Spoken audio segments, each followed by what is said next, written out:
સોનગઢમાં દારૂનો જથ્થો ઝડપાયો, 2 આરોપી ઝડપાયા, 3 વોન્ટેડ. સોનગઢ શહેરમાં પોલીસે ગેરકાયદેસર દારૂના જથ્થા સામે મોટી કાર્યવાહી હાથ ધરી છે.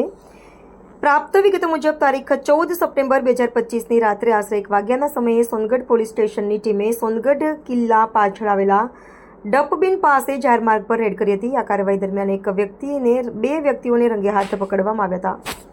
પકડાયેલા આરોપીઓ કિશોરભાઈ રવિયાભાઈ કોકણી, નીરજભાઈ દિલીપભાઈ ગામિત, તેમની પાસેથી ₹30,000ના બિન પરમિટ ભારતીય બનાવટના વિદેશી દારૂની અલગ અલગ બ્રાન્ડની બોટલીઓ તથા ટીન બિયર મળી આવી હતી.